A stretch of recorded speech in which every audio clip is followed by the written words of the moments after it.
suis arrivé, il y avait une mission du MEDEF avec 100 personnes.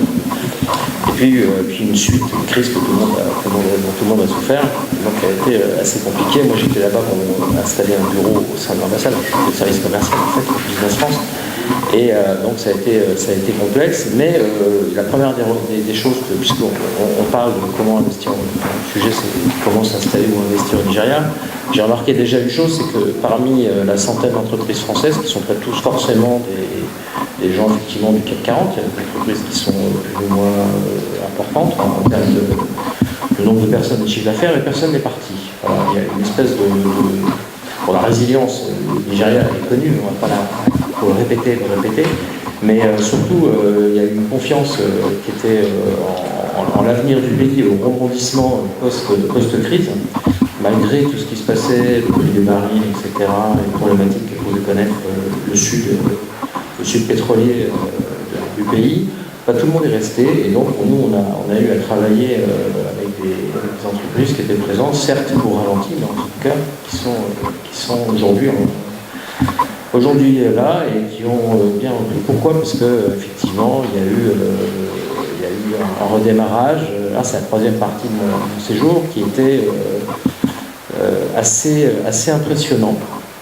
C'est pas non seulement la hausse du baril de pétrole, puisque ça joue effectivement beaucoup sur l'économie du pays, mais surtout une prise, le plan qui avait été présenté par le Premier ministre, qui était on va essayer de faire, on va sortir du tout pétrole, même s'il n'y a pas que du tout pétrole au Nigeria, mais on va aller vers l'agriculture, on va aller vers les services, c'est quand même 60% du PIB, il ne faut pas oublier que le Nigeria c'est quand même des services.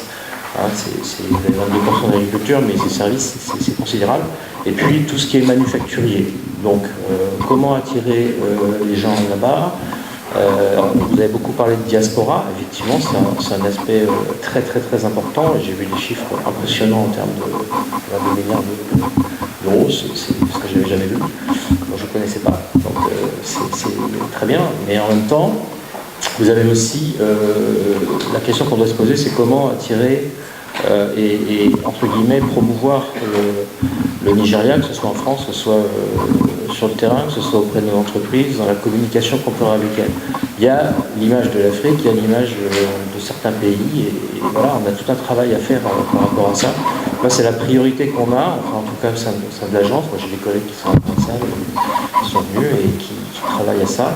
On veut absolument que effectivement, entraîner les entreprises sans cesse à travers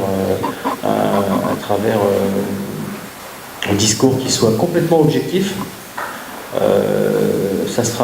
On n'est pas là peut-être pour les primo-exportateurs ont peut-être plus de mal, mais quelqu'un qui a envie de travailler sur le long terme aura toutes ses chances. Le Nigeria est un pays absolument pas fermé.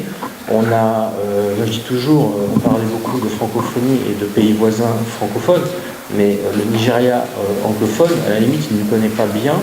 Et quand vous arrivez, vous êtes français, très bien, mais vous êtes les bienvenus, quoi. Tout simplement, on n'a aucun passé commun. Enfin, je veux dire ça.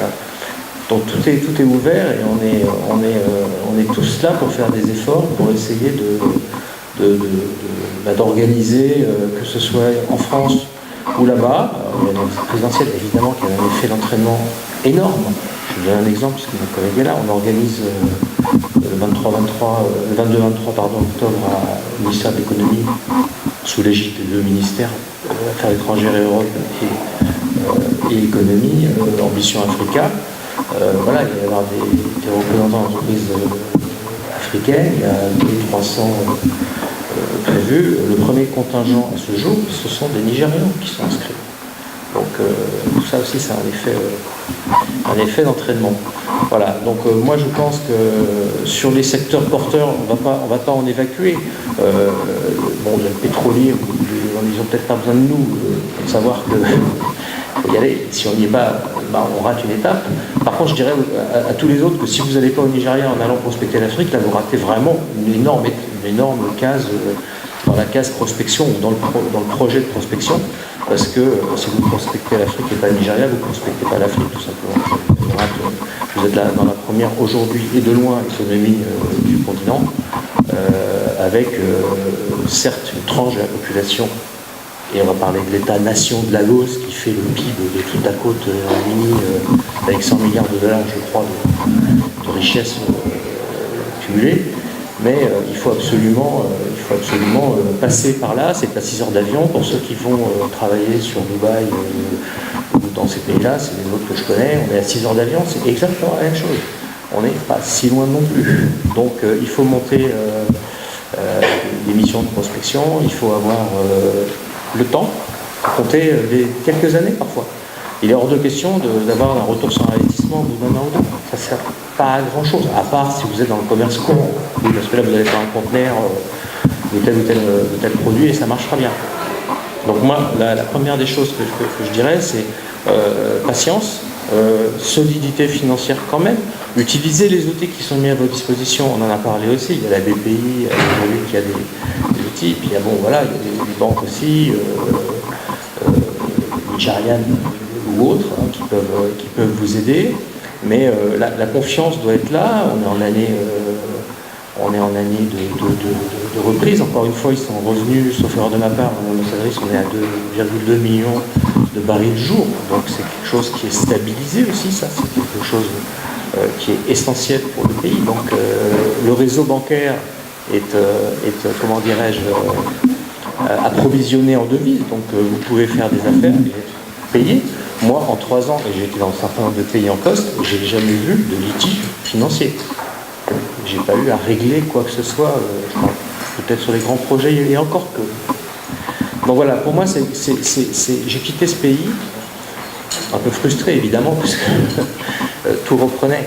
Et ça n'est pas terminé. Je pense qu'il y a un très bel avenir sur des secteurs qui sont évidemment l'agriculture, je disais les services, tout ce qui est manufacturier, en passant par le textile et tout ça, avec des gens qui sont en face de nous, qui sont les Chinois, les Indiens, évidemment nos amis anglais, les Américains. Tous ces gens-là sont très présents. Donc on a notre place, on a absolument aucun effet d'éviction, quel qu'il soit. Et je ne peux que vous recommander, moi personnellement, et on continuera aussi au sein de l'agence, nous, à aller vers cette destination.